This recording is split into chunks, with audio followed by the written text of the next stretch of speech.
Hi hello నమస్తే welcome back to Saubhagya vlogs. Welcome back to one more vlog.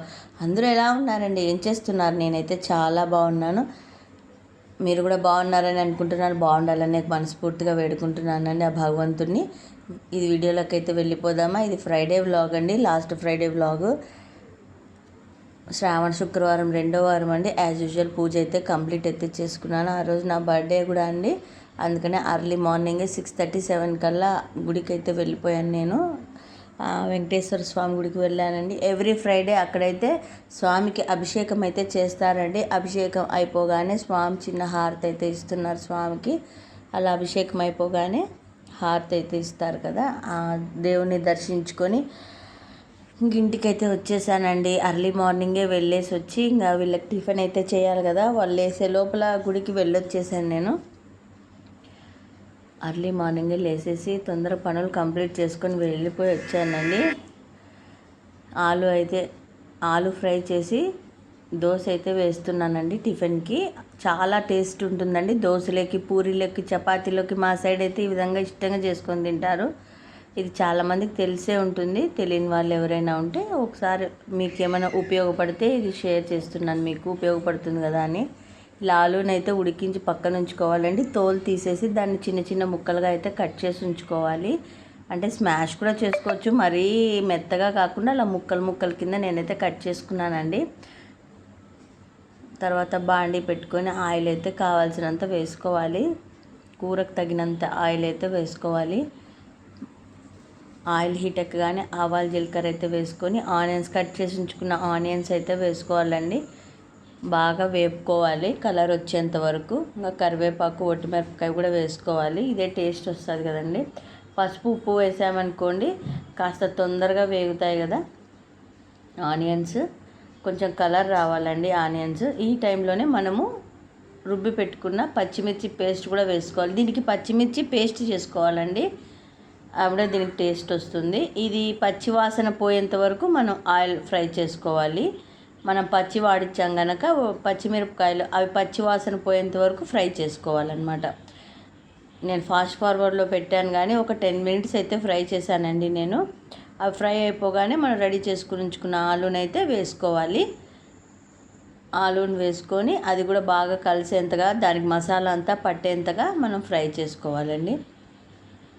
దోశలోకి వేస్తూ ఉంటారు కదా ఆలు పల్లెం, ఆలు మసాలా అని, అదేనండి. చపాతీలోకి, పూరీలోకి, దోశలోకి సూపర్గా ఉంటుందండి. ఓకే, నా దగ్గర కొత్తిమీర లేక నేను వేయలేదు, కానీ పైన కొత్తిమీర వేసుకుంటే ఇంకా బాగుంటుందండి. గార్నిషింగ్కి తినేకి కూడా బాగుంటుంది. ఇంకా దోశ అయితే వేసేస్తున్నానండి. ఫాస్ట్ ఫార్వర్డ్లో పెట్టానండి, వీడియో లెంత్ ఎక్కువగా ఉందని చెప్పేసి. ఇక దోశ అందరికీ తెలిసిందే కదా, నార్మల్ ఇంకా టిఫిన్ కింద ఫాస్ట్గా పొద్దున్నే గుడికి ఒకటి వెళ్ళొచ్చాను. హడావిడిగా పిల్లలకైతే టిఫిన్ చేసి పెట్టాలి కదండి. ఫస్ట్ పాపకి బాబుకి అయితే పెట్టేశాను నేను వేసేసి. పాప ఇట్లా ఆలు అయితే చేశానంటే కొంచెం ఇష్టంగా తింటుందండి, చట్నీతో కొంచెం తక్కువగా. బాబుకి చట్నీ కావాలి. ఒక్కొక్కరండి ఇంట్లో టేస్ట్. చట్నీ కూడా చేశాను, పల్లీ చట్నీ. అదైతే వీడియో తీయలేదండి. ఇది మీతో ఇంతవరకు నేను షేర్ చేసుకోలేదు కనుక అది మీకు ఇదైతే కర్రీ మీకోసం షేర్ చేస్తున్నాను. చట్నీ అయితే వీడియో తీయలేదండి. పల్లీ చట్నీ ఇంతకుముందు నేను తీసాను, అది చూపించాను నేను నా వీడియోస్లో. టక పొద్దున్నే లేడీస్కి పరుగుల కింద ఉంటాయి కదండి పనులు. దోశ అంటే ఒకరికి చట్నీ కావాలి, ఒకరికి పళ్ళెం కావాలి, ఇంకొకరికి ఆకుకూర దోశ కావాలండో. ఇదండి ఆకుకూర దోశ, ఇది మా వారి కోసము ఆకుకూర దోశ. చాలా టేస్ట్గా ఉంటుందండి. ఇంకా పని అంతా అయిపోగానే ఈవినింగ్ అండి, ఇది ఈవినింగ్ 3 కల్లా అంతా కంప్లీట్ చేసుకున్నానండి వర్క్ అంతా. చూడండి నేను ఎలా అయిపోయానో వర్క్ అంతా. మధ్యాహ్నం అయితే లంచ్లోకి అన్నం పప్పు అయితే వండేసుకున్నాను. ఈవినింగ్ 3 కల్లా అంత పని అంతా కంప్లీట్ చేసుకున్నానండి. ఇది రెండో శ్రావణ శుక్రవారం కదా, కుంకుమార్చనకు బయలుదేరాలని పోయినైతే తొందరగా కంప్లీట్ చేసుకున్నాను. ఎలా ఉన్నానో కదా అని చూపిస్తున్నాను నేను. పని అంతా అయిపోయేసరికి నా మొహం అలా ఉందన్నమాట. ఏమండి ఫ్రెష్ అప్ అయి వచ్చేసాను. పనంతా అయిపోయి ఫ్రెష్ అప్ అయిపోయామనుకోండి చాలా బరువు బాధం తీరిపోయినట్టుగా ఉంటుంది కదా, అమ్మయ్య అనిపిస్తుంది కదండి. నాకు ఒకటి అనిపిస్తుందా, మీ అందరు కూడా అలాగే కదండి. ఎవరికైనా అంతేలేండి. పని అయిపోయి ఫ్రెష్గా రెడీ అయిపోయి వచ్చేసామనుకోండి ఏం పని లేదనుకోండి, హ్యాపీ ఇంకా గుడికైతే వచ్చేసాము. ఈ శ్రావణ మాసం అంతా కాస్త బిజీగానేనండి, అందుకనే వీడియో కాస్త లేట్ అయింది. ఇప్పుడు వరలక్ష్మి వ్రతం కోసం అయితే ప్రిపేర్ చేసుకుంటున్నాను. ప్రజెంట్ వ్రతం పూజ చేసుకోవాలి, గుడికి వెళ్ళాలి, మళ్ళీ ఈవినింగ్ కుంకుమార్చన ఉంది. 3వ వారం, ఇది 2వ వారం. అమ్మవారికి చీర అయితే కట్టిస్తున్నారు స్వామివారు. చీర కట్టిన తర్వాత అమ్మవారికి పాద పూజ కూడా చేస్తారండి. ఆయన ప్రతి శుక్రవారం కూడా ఈ విధంగా పాద పూజ అయితే చేస్తారు. అమ్మవారికి పాదాలని కడిగి పసుపు రాసి పారాయణ రాసి అమ్మాయికి అలా పూజ చేస్తాడండి ఆయన. శ్రావణ మాసం అమ్మాయిని కొలుచుకుంటే చాలా మంచిదండి. కుంకుమార్చన చేసుకుంటే మరీ మంచిది. వీలున్న వాళ్ళు, కుదిరిన వాళ్ళు తప్పకుండా చేసుకోండి.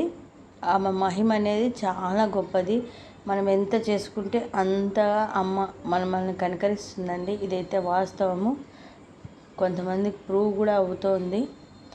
మనస్ఫూర్తిగా చేసుకున్నాం అనుకోండి, ఏదనుకున్నా మనకి జరుగుతుంది. అందులో న్యాయం ఉండాలి, మంచి ఉండాలి. మనం ఏదనుకున్నా మనస్ఫూర్తిగా జరుగుతుందండి. అదండి, మహిళలంతా రెడీగా ఉన్నారు. స్వామి అక్కడ పూజ చేసి అమ్మాయికి రెడీ చేయగానే మనతో కుంకుమార్చన అయితే స్టార్ట్ చేస్తారండి. ఒక మంత్రాన్ని మనసులో చెప్తూ పలుకుతూ కుంకుమార్చన చేయమని చెప్తారండి స్వామివారు. అమ్మాయికి పూజ అయిపోగానే, అందుకని మేమంతా వెయిట్ చేస్తూ ఉన్నాము. అమ్మ పూజ అయిపోవాలి కదా అని చెప్పేసి, అమ్మ పూజ అలంకరణ అంతా అయిపోవాలండి. 5:30 కల్లా వెళ్తాము, ఎందుకంటే ప్లేసెస్ కూడా ముందు కూర్చోవచ్చు కదా అనే ఉద్దేశంతో కూడా వెళ్తామండి. 5:30 కల్లా పాద పూజ అయితే అయిపోయిందండి. అమ్మని ఈ విధంగా అలంకరించారు స్వామివారు. చూడండి ఎంత అందంగా ఉందో కదా అమ్మ పూలతో. లాస్ట్కి ఆ పచ్చపూల దండ ఉంది చూడండి. అమ్మ పూజ అంతా అయిపోగానే స్వామి మాట్లాడుతూ ఉండగానే అమ్మ ఆ దండ అలా పడేసిందండి. అందరి కోరికలు నెరవేర్చే తల్లి, చల్లని తల్లి, జగన్మాత, జగజ్జని.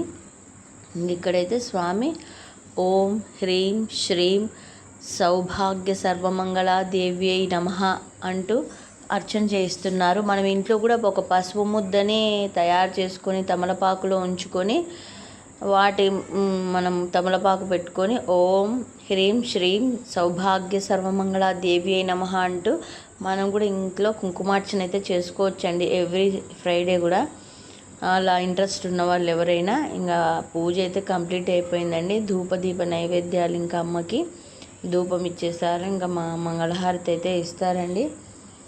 నైవేద్యం కూడా ఆ రోజు టమోటా రైసు, పెరుగన్నం అయితే పెట్టారు.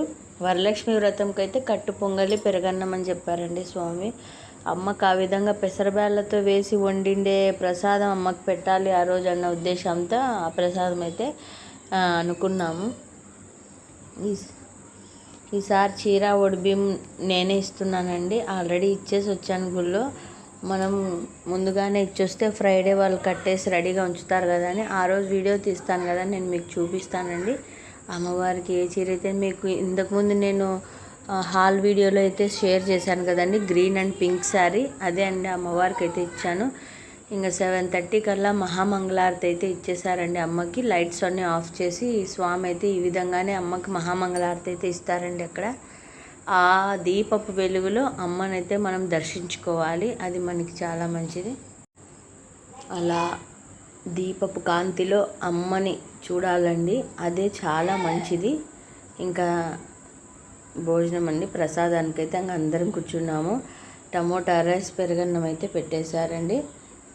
2వ వారం కూడా హ్యాపీగా, సంతోషంగా, మనశ్శాంతిగా బాగా గడిచిందండి. అమ్మ పూజ అయితే బాగా చేసుకున్నాము, ప్రశాంతంగా కుంకుమార్చన చేసుకున్నాము. అలా గుడికి వెళ్ళామంటే ఒక పాజిటివ్ వైబ్రేషన్, ఒక మనసులో ఒక ఉత్సాహం అలా ఉంటుంది. పూజ చేసుకుంటే అంత పాజిటివ్ ఎనర్జీ అయితే మన మనసులోకి వచ్చేస్తుందండి. ఎటువంటి బాధలున్నా అమ్మ మనకు ఉపశమనం చేస్తుంది, పోగొడుతుంది, శాంతిని చేకూరుస్తుంది. అమ్మని నమ్ముకుంటే ఎప్పుడైనా అంతా మంచి జరుగుతుందండి. ఓకేనండి, ఇది 2వ శ్రావణ శుక్రవారం యొక్క పూజ కుంకుమార్చన అయితే మీతో షేర్ చేసుకుంటున్నాను. మరొక మంచి వీడియోతో నేను మీ ముందుకు వస్తాను. ఓకేనండి, ఈ వీడియో ఇంతటితో ఎండ్ చేస్తున్నాను. ఇంటికైతే వచ్చేపాటికి 9 అయిందండి. ఈ వీడియో మీకు నచ్చినట్టయితే లైక్ చేసి, షేర్ చేసి, కామెంట్ చేయండి. మరొక మంచి వీడియోతో నేను మీ ముందుకు వస్తాను. సాటర్డే వ్లాగ్తో మా వాడిని డిస్టర్బ్ చేస్తున్నాడు. సాటర్డే వ్లాగ్ ఉందండి. అక్కడ 5వ వారం ఏడుకొండలవాడి శనివార వ్రతం 5వ వారంతో నేను మీ ముందుకు వస్తాను. Okay, thanks for watching. Take care, bye.